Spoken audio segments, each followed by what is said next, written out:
Hey everyone, this is Chance here, and I have a few updates that we can talk about. First one is I'm still making videos, even though it's been a little while since I made the last one. But I'm not stopping on making videos. Um, Things just come up, and I deal with those as I can, and then I focus on making videos again. So, um, yeah, definitely making videos again. Also, I have a new website that's up. I will link that down below. You guys can check that out.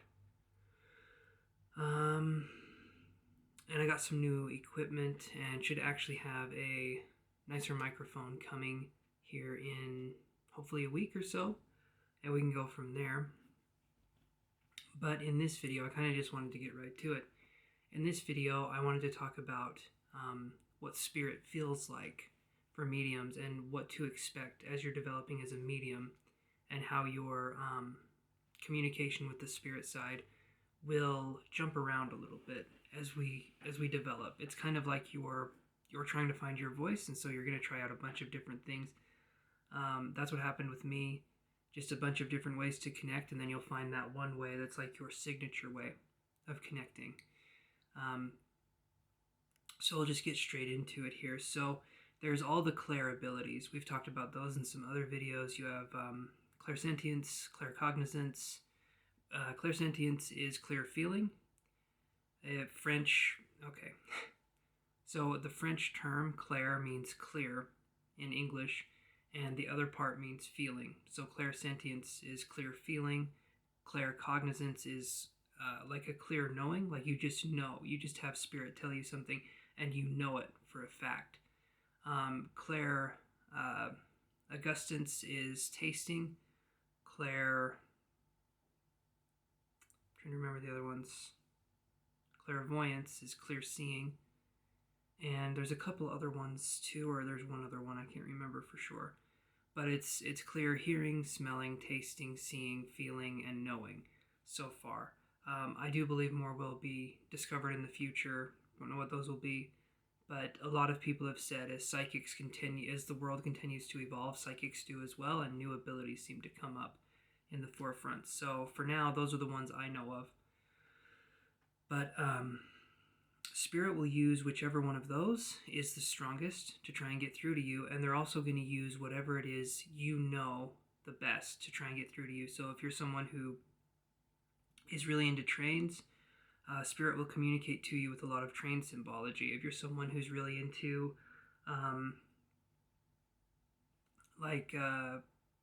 camping or something, the spirit will communicate to you in those ways. Albert Best was a medium, and he was a medium who could bring through addresses, but I think the reason why he could do that is because he was a postmaster, so he knew addresses, zip codes, the whole thing, and he could bring through incredible evidence because of what his job was. So, and just like if you have a doctor that's also a medium, they're probably going to be able to bring through medical diagnoses for things such as, like, it looks like your blood sugar is low, it looks like something's going on here, or this spirit's telling me that something's going on in your vertebrae, like this section or whatever. I'm using that word a lot. Whatever we focus on tends to bring in more information, and spirit will use that to communicate. Some spirits you'll be able to communicate with really well. You'll be able to meld with them, and I'll explain that here in a second. But other spirits, not so much. Other spirits can be a little more standoffish, and that can be difficult to deal with. But in my opinion, the important thing is that we can communicate at all. Just like if we were walking down the street, we wouldn't talk with every single person we came in contact with. Spirits are kind of the same way. Some spirits you could have a great conversation with. Other spirits, not so much. And that's because maybe there's not as much of a connection with you. It has nothing to do with you as a medium. It could just be that the spirit themselves don't feel comfortable in communicating with you. So not every medium is going to be able to talk to every spirit. You have a unique personality, a unique aura, a unique sense of self, and certain spirits will be able to communicate through you better than they could any other medium. So there is no like best version of a medium. There's just varying shades of how open are you to communication. Do you have cognitive biases? Are there things that you're working through In my honest opinion, if you're growing and changing psychologically, and you're using that as a way to really boost up your growth, you're going to have a lot of success in mediumship.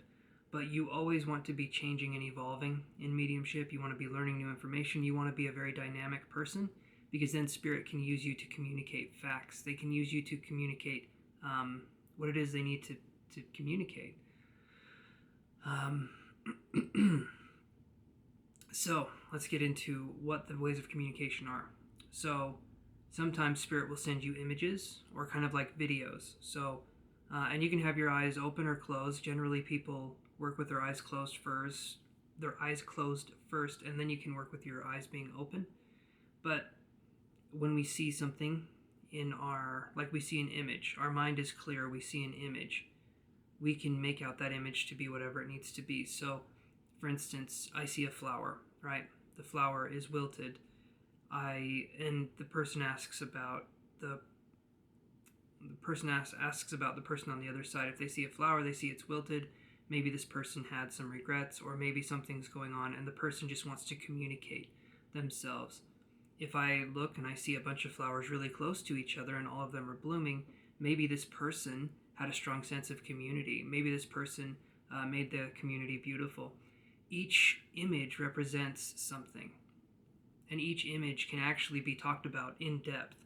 A really good medium can take one image and go really into detail with it, and that's what you're going to be doing as a medium. You're going to take an image, a feeling, a knowing, and you're going to dive deeper and deeper into it. The way you do that is you ask questions to yourself, in your mind. What does this mean? Can you help me to understand this better if it's something you don't understand? And tarot cards can help you with that too, because tarot cards are filled with symbology. There's a sense of just really getting to know what symbols mean by studying the tarot and by learning the different archetypes and how they go in line with each other. Another way that spirit will let you know besides symbols is they can actually reach out in non-psychic ways. So you can see like numbers like 333, 222, or you go to pay something at a gas station, or you go to do something and it's 5555. Like there can be these little symbols here where maybe you're asking for a message, maybe you're asking for a sign, and numbers or strong correlations like that are a way of spirit saying that I'm there. Or you could ask a question, you could ask for something a little more physical, and maybe you'll see a coin on the ground, or maybe you'll see something really unusual in your path that normally wouldn't be there, something oddly specific to you. That's a way that they can communicate to you. And other ways can be a sense of love that's around you, like a sense of a feeling of happiness, of calm, but it's like having a presence around you, having this gentle presence around you, and knowing the spirit is there and they're wanting to communicate. And smell is also a really big one too. You could have the smell of your grandmother's perfume, or you could have the smell of that person's perfume, something really flowery, or you could have the smell of their cooking, the smell of a car exhaust. You could have something to say that the spirit's there. And it's great that these things happen, but when we're giving messages, we also want to give evidence. So we want to get as specific as we can, but we also don't want to force anything. So if spirit is telling us that we are, if spirit's trying to give us a message, we give the message that we're given, and we can get more specific if we need to. But if it's not getting as specific as it needs to be at that moment, we just go on and we keep talking until we can start getting something a little more specific. I kind of want you to think of mediumship and a session as it's kind of like building up a house where we're laying down the foundation first. And in order to do that, we have to start building. The way we start building is we start talking. The more we talk, the more we build, the stronger the foundation. Then we can start putting up walls. We can start opening doors to the spirit world to let them come in and to talk with them further. But we have to focus on building up the relationship first. And what's happening is a lot of the time, you're working with this spirit for the first time. That spirit's working with you for the first time. So there's a sense of like, I want to be able to blend with this spirit, and we'll talk about that here in a second. But you want to have a cohesion, you want to have a relationship with this spirit, and the best way to build up a relationship very quickly in a reading setting is to allow things to just happen and to allow yourself to go with the flow. That's why love and an energy of appreciation is very, very much appreciated. in these because it allows the spirit to just give a message and know that it'll come through the way it needs to come through. Okay. So as we focus on the way spirit can communicate with us, we can also taste certain things. And this can come through in a reading as well. For instance, cancer for me, and for other mediums as well, I've heard about this, and maybe I picked it up from this, I don't know. But cancer for me has a taste to it. I can taste like blood in my mouth, and it's like a very strong taste. So if someone has cancer, some of the time, if they died of cancer, I will get that feeling, or that taste. And then this other one too. So if someone has fallen and that's how they died, I'll get a sense of being really dizzy, like really dizzy, and then I won't fall or anything, but I'll just feel really dizzy. I'll feel kind of just really disoriented, and I'll say, did this person fall before they died? Was there something leading to the death that had to deal with the fall? And as you grow as a medium, you'll have more images and more feelings and more things like that. Depending on how you do things, you'll develop. And you can develop all of your psychic gifts at once. So depending on if you want to develop your clairvoyance, focus more on symbols. Focus more on looking at reality.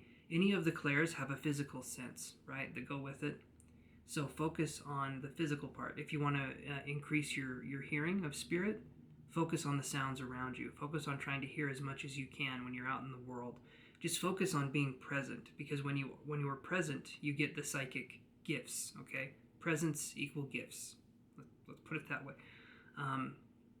But that's definitely something we focus on. If you want to get a feeling, like you want to feel more, focus on holding things in your hands. Focus on feeling the way the wind feels on your skin. Focus on just being in your body. If you want to focus on feeling something from spirit, clairsentience, that's definitely the best way. And in my opinion, claircognizance happens from reading and trying to understand things more and trying to understand other perspectives to try and get rid of those biases. The more we work on ourselves and we open ourselves up chakra-wise, like the crown chakra, that leads to the universal connection, that to me is how we get, better at claircognizance too.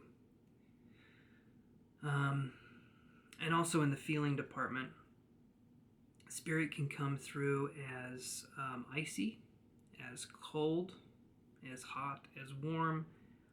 They can come through as like any way you could imagine, any kind of what would be the term? Any kind of expression is definitely viable in the spirit world. You could feel a sense of tightness in your chest. You could feel a sense of expansiveness. You could feel all these different things, but it's the way the spirit world's trying to communicate with you, or the spirit person is trying to communicate with you. And neither one is better than the other one. Certain things I don't like tasting blood in my mouth, sure, but it's only for an instant and then it's gone. And it's to denote something. It's to tell you something about the person. And when that happens to me, that's a very intimate connection that you're forming with the spirit. So it's important to focus on wanting to maintain a personal connection. There will be points in mediumship that will be unpleasant, but it's not about the unpleasantness, because for us it's temporary. It's just to convey a feeling. It's to convey something about the person. And sometimes the spirit can come on too strong, and in that case you can say, can you please step back just a teeny bit? Because if you're working to blend with them, they're working to blend with you. And blending is just two people, or a spirit and a person, coming together. And when that starts to happen, it's a very harmonious kind of moment. I want you to imagine like putting something in water and you're stirring it up and then it dissolves, That's the blending process. You're taking two things that are separate, and for a while, maybe a half hour to an hour, the medium will try and focus on bringing that person through as much as they can, as clear of a vessel as the medium can be. So that's something that's very powerful for a medium to focus on, is that blending experience. And the way I blend is I have my spirit guides come closer to me. I get a sense of love. I get this feeling of like I start to get charged, is what I call it, because I feel like static is all around my body. And different people, I'm sure, feel different things. and there's a sense of kind of an expansive energy, and then I know I'm ready to bring through spirit. And the only way we grow this kind of knowledge is to understand ourselves better. So we have to do practice sessions, and we have to try and learn how it feels to blend with spirit, and what it means to have a strong link, what it means if the link is kind of weaker, and what we can do if we're getting a weaker link. So that's something to focus on as well. So, and you can also view the blending process, because I do this too. You can view it as two colors blending together to make a new color. It's kind of like you're taking your personality out of the equation. You're bringing through the spirit's personality, but it's in your body. It's through your vessel. And when you do that, it's kind of like you're making a new personality. You're still you physically, but emotionally and personality wise, for a little while you're someone else, and you're trying to bring through that personality as much as you can, because personality brings through evidence. That's another thing that mediumship does, is the evidence of the personality. So remember that one moving forward. And yeah, that is about all I have to say on this video, guys. Let me know if you want to do some comments down there. You can definitely comment, and I'll try and answer those comments. And also, I'm going to be coming back with tarot videos, and that'll be here in a little bit. I'm still waiting for that microphone to come in, but as soon as it does, we'll start doing tarot videos again, and we'll go from there. Okay, guys, I will talk to you later. Have a good day.